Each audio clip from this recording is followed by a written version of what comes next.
Good morning students. आज मैं आपको छठे पैरे का भावार्थ समझा रही हूँ। कहेऊ लखन मुनि सीलू तुम्हारा, को नहीं जान विदित संसारा। इसके शब्द देखिए। सीलू मैंने स्वभाव, विदित मैंने प्रगट, लखन मैंने लक्ष्मण। माता पिता ही उरिन भय नीके, उरिन ऋण से मुक्त कर चुका देना। भय हो गए नीके भली प्रकार, गुरु रिनु रहा सोचू बड़ जी के। गुरु रिनु गुरु का ऋण, सोचू चिंता बड़ बड़ी। सो जनु हमेरी माथे काड़ा, जनु मानो हमरे ही माथे काड़ा, हमारे माथे पर निकालना। दिन चली गए ब्याज बड़ बाड़ा, बड़ मैंने बहुत बाड़ा बढ़ गया। आनिए लाओ व्यवरिया, हिसाब किताब करने वाला, तुरंत शीघ्र। सुनी कटु वचन कुठार तुम सुधारा, कटु मैंने कठोर, सुधारा संभाला। भृगुवर भृगु के वंशज, भृगुवर भृगु के वंशज। आनिए लाओ विप्र ब्राह्मण, बच्चों नृपद्रोही। विचारी सोचकर, बच्चों बचा रहा। मिले न कबू सुबट रन ठाड़े, रन मैंने युद्ध, सुबट वीर योद्धा।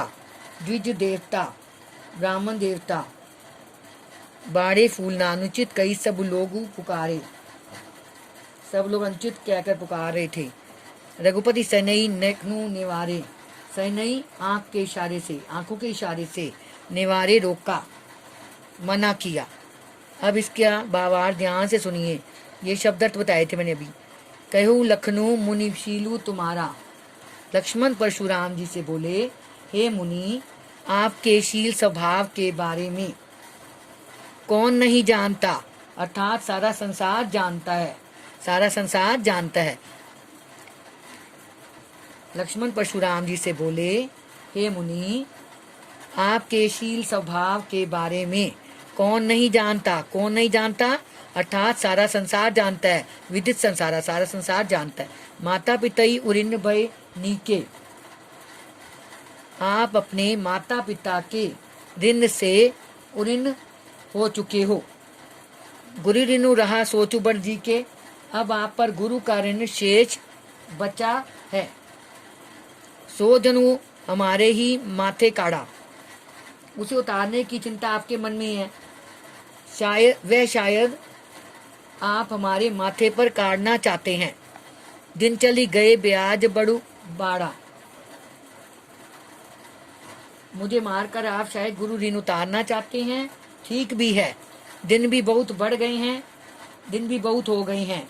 अब तक तो आप पर गुरु ऋण का ब्याज भी बहुत बढ़ गया होगा।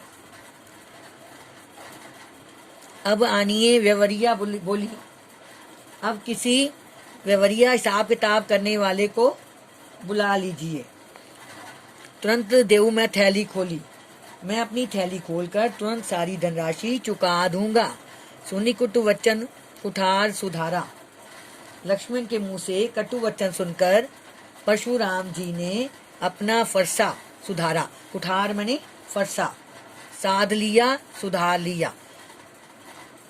लक्ष्मण के मुंह से कटु वचन सुनकर परशुराम ने अपना फरसा साध लिया। हाय हाय सब प्रभा, हाय हाय सब सभा पुकारा, सारी सभा में हाय हाय की पुकार मच गई।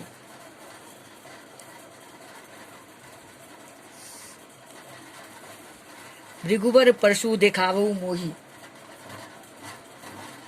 लक्ष्मण ने फिर से कहा, भृगु परशुराम जी, भृगुवर परशुराम जी आपने मुझे अपना फरसा दिखा रहे हैं, आप मुझे अपना फरसा दिखा रहे हैं।